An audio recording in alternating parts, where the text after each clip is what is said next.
The dust-stained windows of Willow Creek's only church trembled as Katherine Nash's father slammed his fist against the weathered pew, his voice echoing through the sanctuary like a death knell.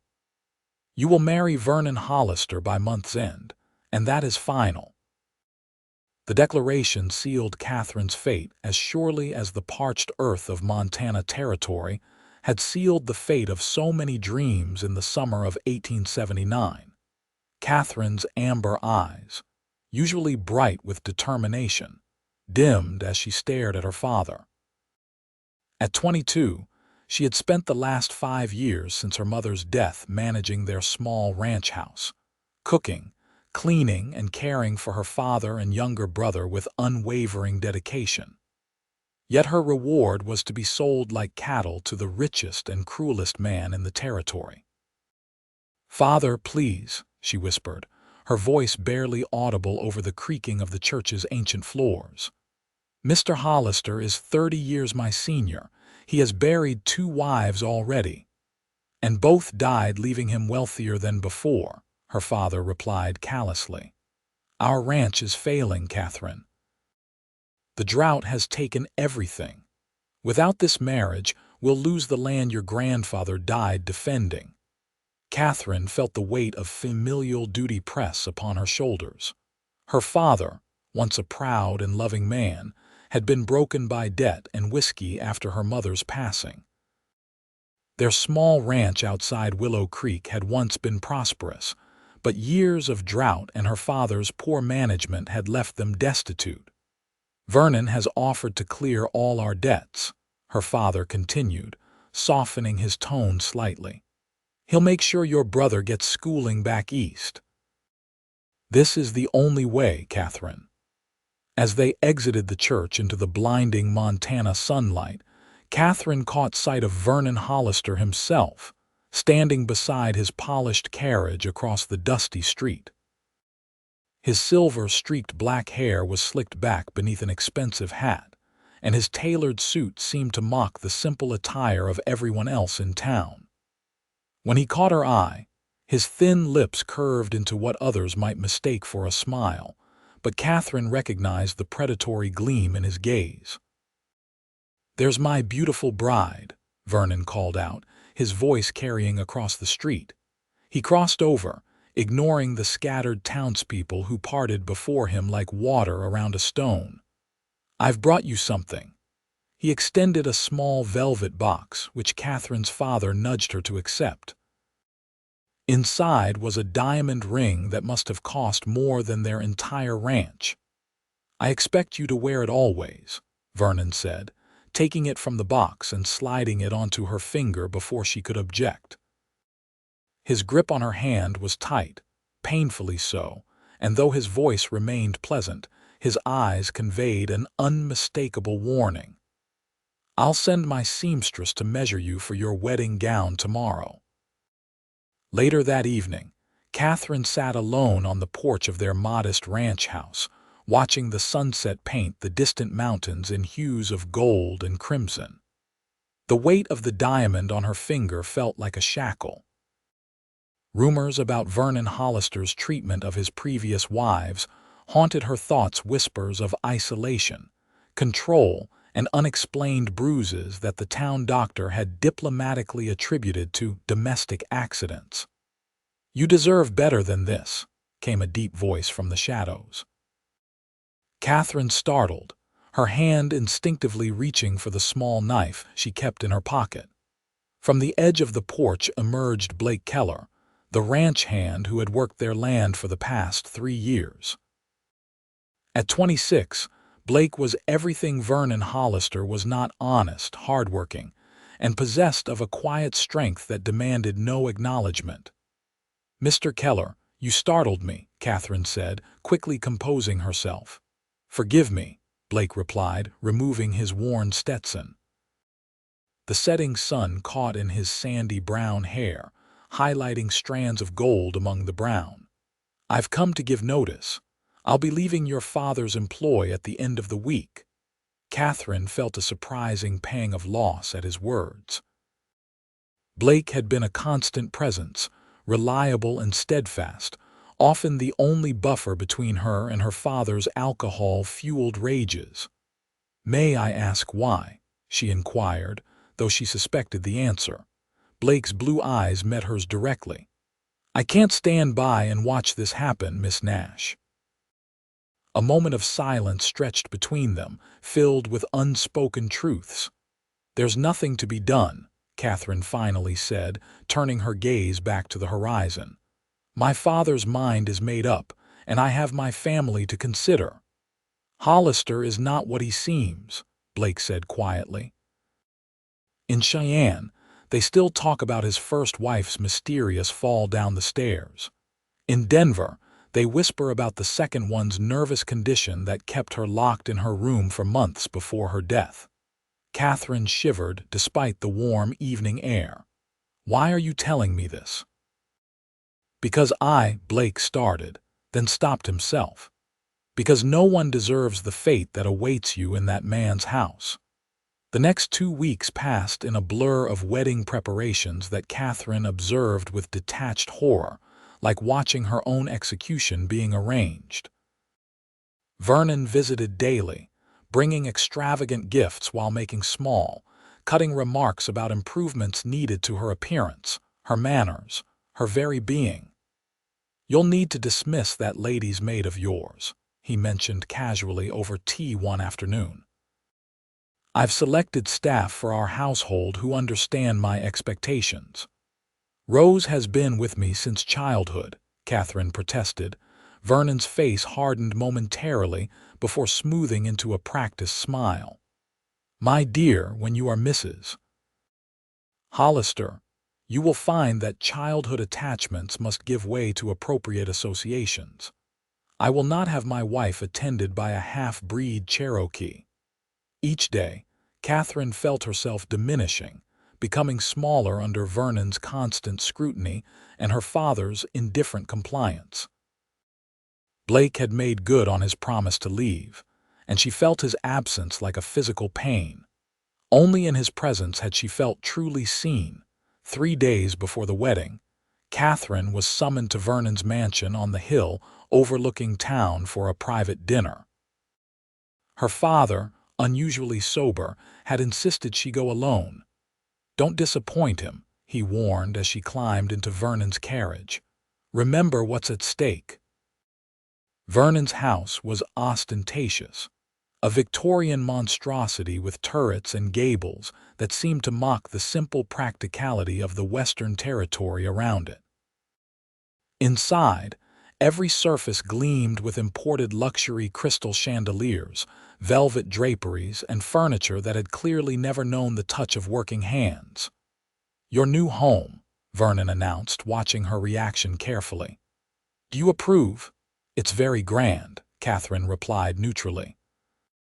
"Come, let me show you the gallery," he said, taking her elbow in a grip that would leave bruises. The gallery proved to be a long hallway lined with portraits, all women, all bearing a striking resemblance to Katherine herself with their amber eyes and dark blonde hair. "My ancestors," Vernon explained, though something in his tone rang false. "The Hollister women have always been known for their beauty and obedience." As they continued through the house, Vernon's tour took on an increasingly disturbing quality. He showed her the bedroom she would occupy separate from his own, he assured her, "until you've proven yourself worthy." He demonstrated the locks on the windows, explaining they were for your protection. He introduced her to the stern-faced housekeeper who would help guide her behavior. By the time dinner was served, Katherine felt physically ill. Vernon talked endlessly about his business dealings, his importance in territorial politics, and the social connections her marriage to him would bring. When she barely touched her food, his eyes narrowed dangerously. "You'll find, my dear, that I expect gratitude for my generosity," he said softly. "I've rescued your family from ruin. A little enthusiasm would not be amiss." "Of course," Katherine murmured, forcing herself to take a bite. "Forgive me, I'm simply overwhelmed by everything." Vernon seemed placated, but as the evening progressed, his true nature emerged more clearly. He spoke of Katherine as though she were a possession, outlined rules for her behavior that would have confined her to the house, except for church and approved social functions, and made it clear that her primary duty would be to provide him with a male heir. "My previous wives proved disappointing in that regard," he said with a cold smile. "I trust you will not." The carriage ride back to her home was silent, Vernon having drunk too much wine at dinner to maintain his gentlemanly facade. When they arrived, he gripped her wrist as she attempted to exit. "3 more days," he whispered, his breath hot against her ear. "And then you are mine in every way the law allows. I suggest you reconcile yourself to that fact." Katherine barely slept that night, her mind racing with desperate plans of escape, all impossible. By dawn, she had resigned herself to her fate, determined to endure whatever came for the sake of her family. The day before the wedding dawned bright and clear. Katherine stood in town outside the general store, ostensibly to collect the final items for her trousseau, but in truth seeking a few moments of freedom before her imprisonment began. "Miss Nash," came a familiar voice behind her. Katherine turned to find Blake Keller, looking trail-worn and dusty as though he'd ridden hard. "Mr. Keller," she acknowledged, her heart betraying her with its sudden acceleration. "I thought you'd left the territory." "I did," he confirmed, "but I came back." Something in his direct gaze made her breath catch. "Why would you do that?" Before he could answer, Vernon's carriage appeared at the end of the street, the man himself visible through the window. "I can't be seen speaking with you," Katherine said hurriedly, panic rising in her throat. Blake nodded once. "The old Peterson claim at midnight. Please, Katherine." It was the first time he had used her given name, and the intimacy of it lingered in her mind as she smiled mechanically at Vernon's approach. That evening, Katherine waited until her father and brother were asleep before slipping out of the house. The ride to the abandoned Peterson homestead was dangerous in the dark, but the half-moon provided just enough light to guide her mare along the familiar trail. The small cabin appeared deserted when she arrived, but as she dismounted, the door opened to reveal Blake, silhouetted against the warm glow of a lantern inside. "You came," he said simply, relief evident in his voice. "I shouldn't have," Katherine replied, but she followed him inside nonetheless. The cabin's interior was humble but clean, with a small fire crackling in the hearth. To her surprise, Rose, her lady's maid, was there as well, along with an older man Katherine recognized as Doc Wallace, Willow Creek's physician. "What is this?" she asked, confusion evident in her tone. Blake gestured for her to sit. "We know what Hollister truly is," he began. Doc Wallace treated both his wives before they died. Rose's cousin worked in his household until she disappeared last year.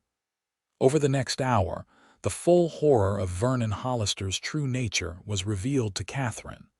The physician detailed injuries that could not possibly have been accidents.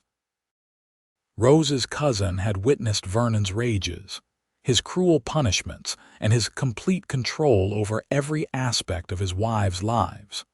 Most disturbing of all, there was evidence suggesting that neither wife had died naturally, despite the official findings. "The territorial marshal in Helena has been building a case against him for years," Blake explained. "But Hollister has too many powerful friends, too much money to bribe witnesses. No one will testify against him." "Why are you telling me this now?"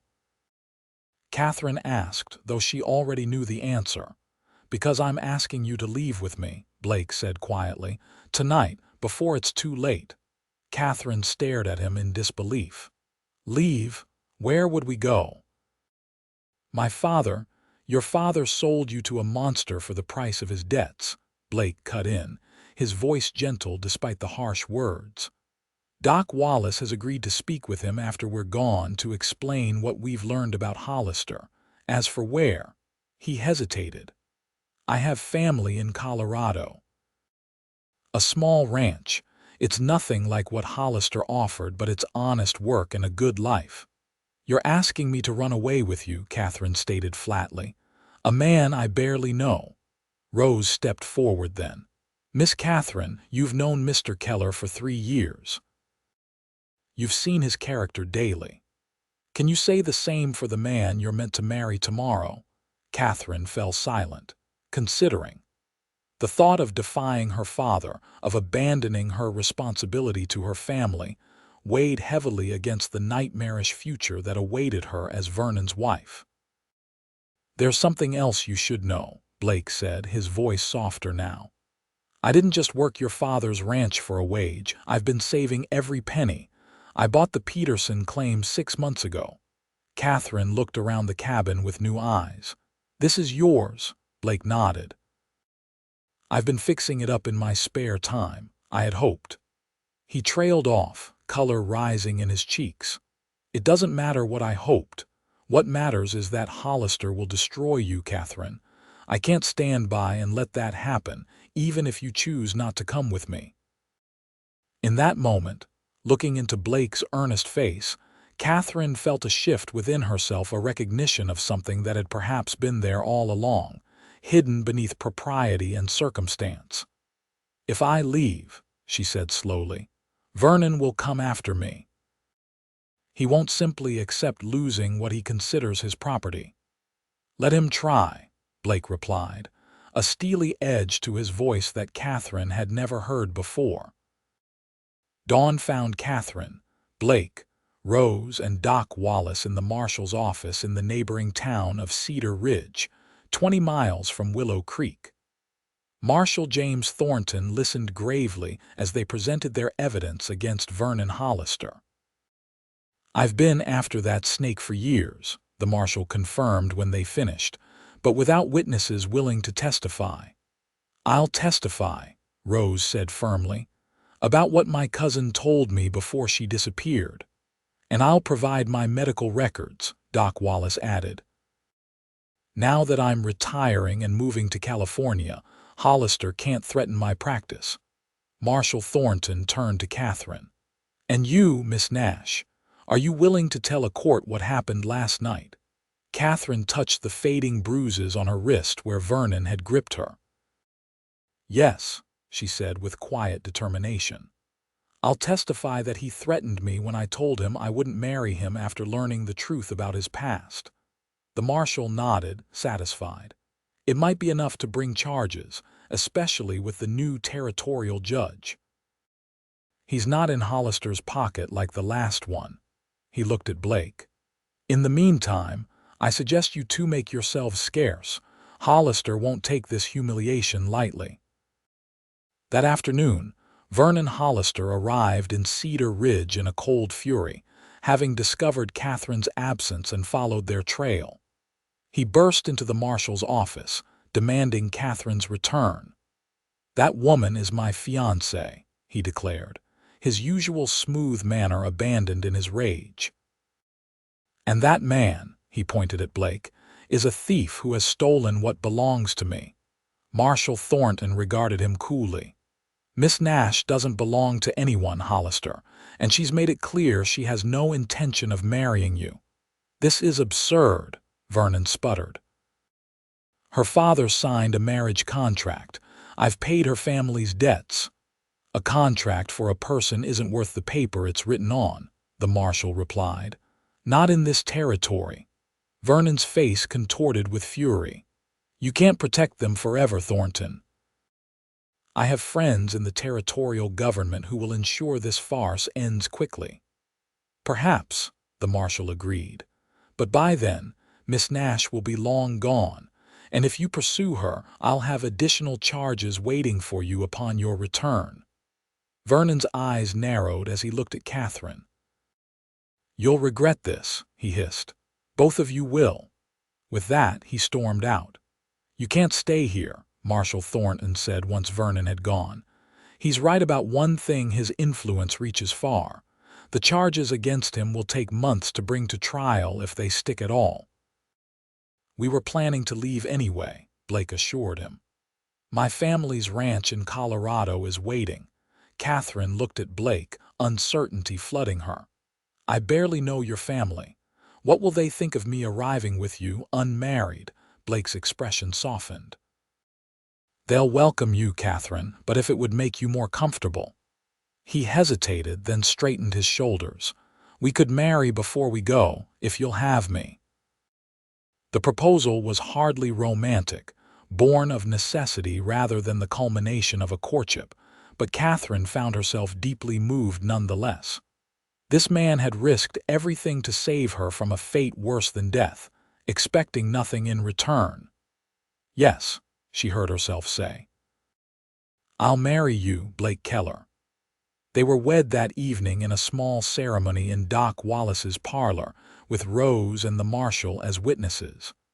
The justice of the peace, an old friend of the doctor's, asked no uncomfortable questions about their haste or circumstances. As Blake slipped a simple gold band onto her finger, replacing Vernon's ostentatious diamond, which now rested in the marshal's safe as evidence, Katherine felt not the dread that had accompanied her previous engagement, but a tentative hope. I promise to be a good husband to you, Katherine, Blake whispered as they exchanged vows. I'll spend every day earning the trust you've placed in me today. That night, in a small room above the town's only hotel, Blake proved himself a man of his word. Despite their newly married status, he made no demands, instead setting up a makeshift pallet on the floor and giving Katherine the bed. We have time, he said simply when she questioned the arrangement. Marriage should begin with respect, not obligation. The journey to Colorado took 2 weeks, during which Katherine came to know the man she had married in ways that would have been impossible in Willow Creek. She learned of his childhood in the mountains, his dreams of a ranch of his own, and the quiet dignity with which he approached every task. Most importantly, she learned that the attraction she had felt toward him was not one-sided. In the evenings by their campfire, she caught him watching her with an intensity that made her pulse quicken. When their hands accidentally touched while setting up camp, neither was quick to pull away. By the time they reached the Keller family ranch nestled in a verdant valley at the foot of the Colorado Rockies, Katherine realized with some surprise that she had begun to fall in love with her husband. The Keller family welcomed them with open arms and minimal questions. Blake's parents, sturdy, practical people who had carved their ranch from wilderness 30 years earlier, accepted Katherine immediately. His 2 married sisters, visiting with their families for a summer gathering, embraced her as one of their own. Blake wrote to us about you, his mother confided one evening as they prepared dinner together. For 3 years, his letters were full of Miss Nash this and Miss Nash that. We knew long before he did that he'd lost his heart to you. Katherine's own heart fluttered at this revelation. He never said anything. Mrs. Keller smiled knowingly. My son has always believed actions speak louder than words. He wouldn't have presumed to court his employer's daughter openly, but that didn't stop him from loving you from afar. That night, in the small cabin Blake's father had built for them on the edge of the family property, Katherine found the courage to cross the invisible boundary that had existed between them since their wedding. Blake, she said softly, as he prepared his usual bedroll on the floor. I don't want a husband who sleeps on the floor. He looked up, his blue eyes searching her face. Katherine, I promise not to rush you. She stepped closer, her heart pounding. It's not rushing if it's what I want to. When he took her in his arms, Katherine discovered that the man who had shown such restraint and consideration possessed a passion that matched her own awakening desires. Their coming together was tender yet intense, a true beginning rather than the duty she had dreaded with Vernon. I've loved you since the first summer I worked your father's ranch," Blake confessed in the quiet darkness afterward, his fingers tracing patterns on her bare shoulder. "When you stood up to that cattle buyer who tried to cheat your father, fire in your eyes and not an ounce of fear despite being half his size." Katherine laughed softly at the memory. "I thought you disapproved. You hardly spoke to me for weeks after that." "I was trying not to reveal how deeply you'd affected me," he admitted. "I had nothing to offer you then. And now," she asked, suddenly serious. "Now I have this land, this home," he said, pulling her closer, "and the chance to build a life with you if that's what you want." "It is," Katherine whispered, realizing the truth of it deep in her soul. "It's exactly what I want." 6 months later, a letter arrived from Willow Creek. Katherine's hands trembled as she broke the seal, fearing news of Vernon's vengeance or her father's condemnation. Instead, she found a brief note from her brother, now 15. Their father, he wrote, had finally stopped drinking after Doc Wallace's revelations about Vernon Hollister. The scandal that followed when 2 more women came forward with allegations against Vernon following Katherine's departure had shocked the town. Vernon himself had fled to San Francisco, his reputation in ruins. Most surprisingly, Katherine's father had sold what remained of their failing ranch and used the money to open a small general store in town. He was, according to her brother, a changed man who spoke often of his regret for what he had almost forced Katherine to endure. "He asks if we might visit someday," her brother wrote. "When you're ready, if you're ever ready." Blake found her on the porch, the letter in her lap and tears on her cheeks. "Bad news?" he asked gently, sitting beside her. Katherine shook her head. "Not bad, just unexpected." She handed him the letter. After reading it, Blake took her hand. "We could visit in the spring after the calving season if you want to." "I think I would," Katherine said thoughtfully. "Not to stay, but to make peace." She looked around at the small ranch they were building together, at the garden she had planted and the foal in the corral that Blake had given her as a Christmas gift. "This is my home now." Blake smiled, pulling her into his embrace. "Our home," he corrected gently. "And it always will be, for as long as you want it." As the sun set behind the mountains, painting the sky in brilliant hues of orange and purple, Katherine leaned against her husband's strong shoulder. The path that had brought her here had been fraught with danger and fear, but she couldn't regret a single step that had led to this moment. "I never thought I could be this happy," she confessed softly. Blake's arms tightened around her. "That's all I ever wanted to give you," he said. "Happiness, and the freedom to choose your own path." In the spring, they did visit Willow Creek, arriving to find the town transformed by prosperity from the new railroad spur. Katherine's reunion with her father was tentative at first, but healing began in those careful conversations over cups of coffee in his small store. "I failed you," he acknowledged on their last evening in town. "I was so lost in my own grief and weakness that I nearly sacrificed my daughter to a monster." "We've all been given second chances," Katherine replied, thinking of her own journey. "What matters is what we do with them." When they returned to Colorado, Katherine carried with her a sense of completion, of chapters closed and new ones beginning.